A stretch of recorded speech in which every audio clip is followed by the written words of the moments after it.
Sahabat yang ditolak masuk surga gara-gara utang syahid yang tertahan angin panas siang itu berhembus dari celah-celah bukit Uhud membawa bau darah dan debu. Hari itu bumi Madinah terguncang oleh dentuman senjata, teriakan takbir dan pekikan kesakitan. Perang Uhud sedang berkecamuk, perang besar kedua dalam sejarah Islam setelah Badar. Di tengah pertempuran itu, seorang sahabat Nabi Muhammad yang namanya tidak disebut dalam riwayat berdiri dengan pedang di tangan, tubuh penuh luka, namun wajahnya bersinar dengan cahaya iman. Ia adalah salah satu dari para pejuang yang tidak ragu mengorbankan segalanya untuk Allah dan Rasul-Nya. Ia telah meninggalkan rumah, istri, anak, dan harta demi cita-cita tertinggi, mati syahid di jalan Allah. Dia bukan orang kaya, kehidupannya sederhana, namun keimanannya besar. Ia memiliki utang, namun berharap dengan gugur di medan perang, semua beban dunia akan terangkat. Ia pun bertarung dengan keberanian luar biasa hingga akhirnya sebuah tombak musuh menembus dadanya. Ia gugur jatuh di atas tanah yang merah oleh darah para syuhada. Para sahabat bergembira, tapi jawaban Rasulullah mengejutkan. Setelah pertempuran selesai, para sahabat mengumpulkan jenazah-jenazah yang berserakan. Mereka mengangkat satu demi satu tubuh para pejuang yang gugur. Di antara mereka adalah tubuh sahabat itu. Darah mengalir dari lukanya, wajahnya menghadap langit seperti tersenyum dalam damai. Beberapa sahabat mendekati Rasulullah dan berkata, "Wahai Rasulullah, berbahagialah dia. Dia telah mati syahid di jalan Allah." Tentu saja, siapapun yang mati dalam keadaan berperang membela Islam di medan tempur memiliki kedudukan tinggi. Dalam banyak hadis, Rasulullah menyebutkan bahwa syuhada akan langsung masuk surga tanpa hisab. Mereka akan diberi pakaian kehormatan, ruh mereka berada dalam tubuh burung-burung hijau di surga. Namun, seketika itu juga wajah Rasulullah berubah.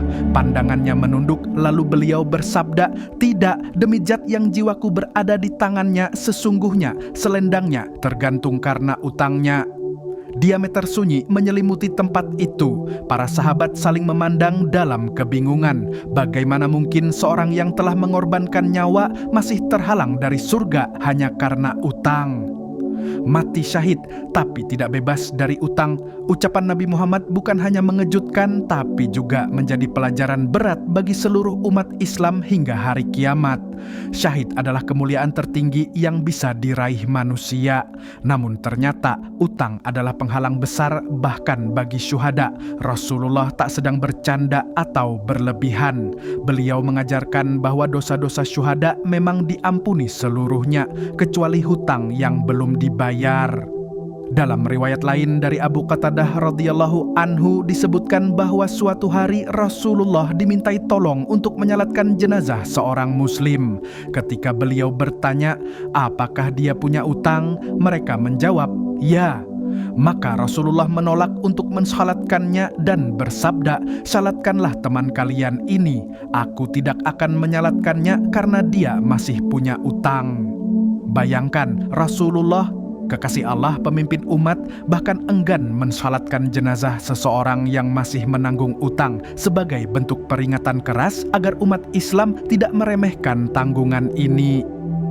Utang bukan sekadar masalah dunia. Seringkali orang-orang menganggap utang hanya sebagai persoalan dunia, nanti juga dibayar. Kan masih saudara sendiri, atau kalau belum sanggup ya santai saja dulu, begitu pikir sebagian orang. Tapi Islam memandang utang sebagai urusan serius, menyangkut kehormatan, tanggung jawab, dan bahkan nasib akhirat seseorang. Saking beratnya utang, dalam banyak hadis lain Rasulullah menggambarkan dampaknya. Utang akan ditagih di akhirat. Orang yang meninggal membawa utang akan ditagih di hari kiamat. Harta, amal, dan kebaikannya bisa diambil untuk membayar utang itu di pengadilan Allah. Utang bisa menahan seseorang dari surga. Seperti kisah sahabat yang gugur tadi, ia tertahan masuk surga meskipun telah mati syahid. Orang yang berniat tidak membayar utang dianggap pencuri. Dalam hadis sahih, siapa yang meminjam harta orang lain dan berniat tidak mengembalikannya, maka dia akan bertemu Allah pada hari kiamat sebagai pencuri.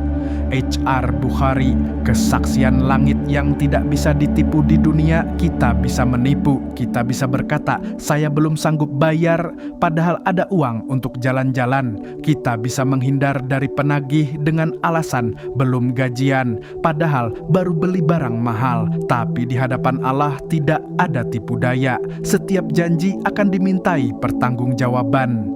Bayangkan saat ruh seseorang naik ke langit, namun para malaikat menahan. Kembali, ia masih membawa hak orang lain.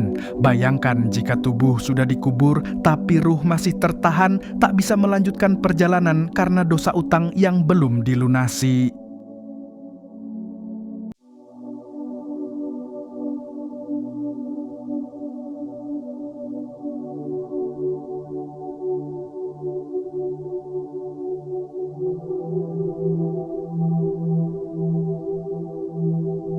Para ulama menafsirkan bahwa utang sahabat yang gugur itu bukan utang besar, bahkan mungkin hanya sehelai pakaian atau pinjaman beberapa dirham.